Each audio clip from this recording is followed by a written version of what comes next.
आप मुझसे कर्ज, मैंने आपसे कर्ज लिया हो तो भैया कहाँ जा रहे हो? ज्यादा उठा बैठा मत करो सामने से, ठीक है उधर से निकल जाए। तो वैसे हमें कैमरे वालों से परेशान है। तो मौलाना जज्जी साहब ने आपसे कर्ज लिया है 20,000 रुपए, 50,000 रुपए, और कहा एक हफ्ते में हम आपको दे देंगे। और आपने एक हफ्ते के लिए हमें दे भी दिया, और आप 5 ही दिन में हमसे मांगने लगे, तो हम यही तो कहेंगे कि साहब अभी तो एक हफ्ते का मैंने वादा किया, अभी तो 5 ही दिन हुए हैं, अभी वक्त पूरा नहीं हुआ है, 2 दिन और रुक जाओ। जब हम पूरे हफ्ते में आपको ना दें तब आप हमसे शिकायत कर सकते हैं। यही सूरत हाल अल्लाह के नबी के साथ हुई।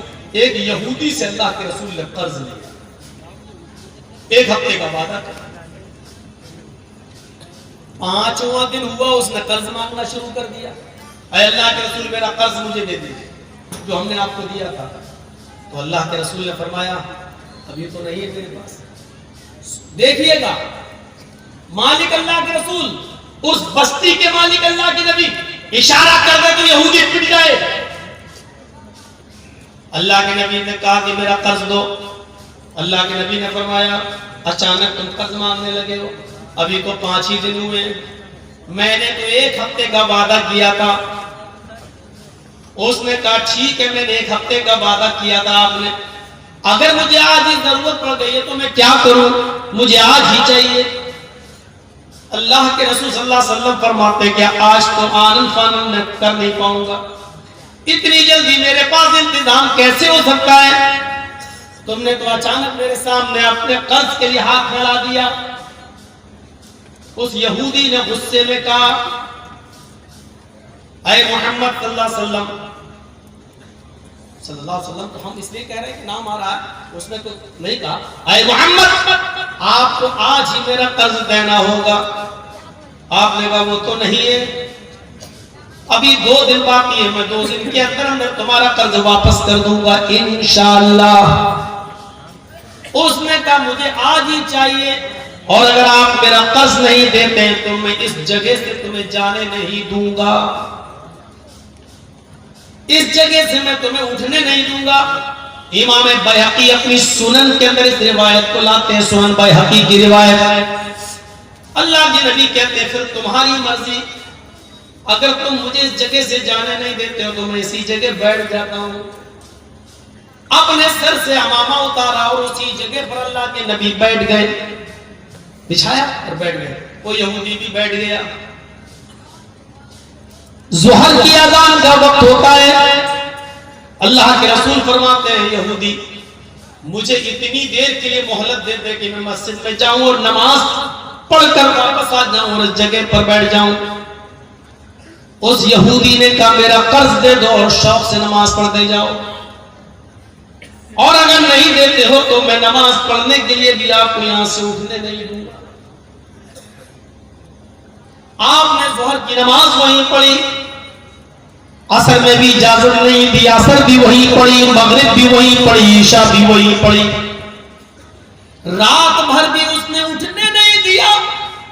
आपने पूरी रात वहीं गुजारी, फजर की अज़ान की आवाज आई, आपने फजर भी वहीं अदा की, सूरज निकलने तक आप वहीं रहे।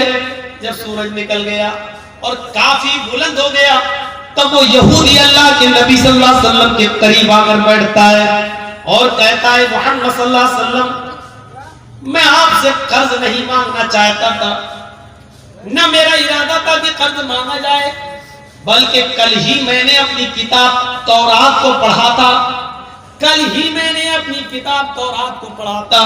उस तौरात में लिखा था कि आखिरी नबी जो आएगा वो बड़ा हलीम और बुर्दवार होगा, उसको गुस्सा नहीं आएगा, उसको सख्त से सख्त लहजे में भी उससे गुफ्तगू की जाएगी तो वो खंदा पेशानी से सुनेगा, उसकी पेशानी पर पसीना नहीं आएगा, वो बदतमीज नहीं होगा, उसके अखलाक बहुत अच्छे होंगे।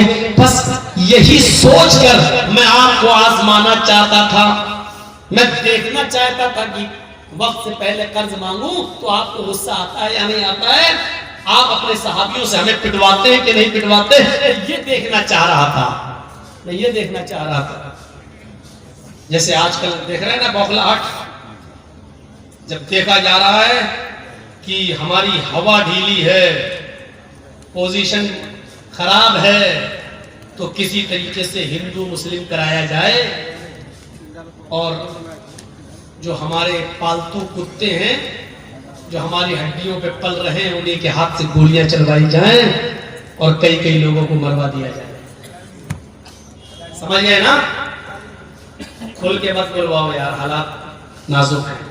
इशारा आप समझ लीजिए, इतना मैंने बोल दिया जिस पर मेरे ऊपर केस नहीं हो सकता।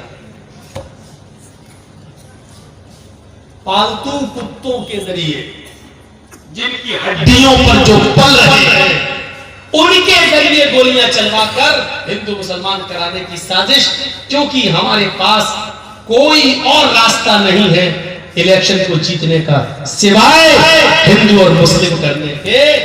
ये जितना ज्यादा इस्तेमाल किया जाए, देखिए हमारे उत्तर प्रदेश का हाल देखिए, होली बड़ी आराम से गुजर जाने दी, रंग बड़े आराम से फिक जाने दिया, होली बड़े आराम से मनवा ली गई, और जैसे ही रमजान का महीना आया आज ये ऑर्डर नाफिज कर दिया गया कि किसी भी धार्मिक स्थल पर 5 आदमी से ज्यादा नमाज पढ़ने की अनुमति इजाजत नहीं होगी। और अल्लाह की कसम, मैं इल्मे गैब से वाकिफ नहीं, लेकिन मैंने उत्तर प्रदेश की एक तकरीर में कह दिया था कि होली तक लॉकडाउन में थोड़ी ढील मिल रही है, ये होली जैसे ही जाएगी सब पे शिकंजा कसा जाएगा और तीर बिल्कुल निशाने पर लगा। आज ये ऑर्डर नाफिज हो गया है उत्तर प्रदेश का।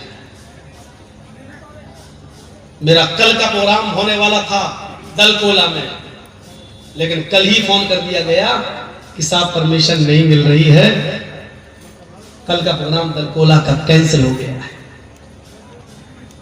आप लोगों ने जिस हिसाब से भी किया, अल्लाह ताला आपके जलसे को कामयाब करे, मैनेज करके हिंदुस्तान में। तो मेरे भाइयों, आज इतना करना था मुझे, इंसानियत यहां से सीखिए, जो इस्लाम पेश कर रहा है, इस्लाम पेश कर रहा है।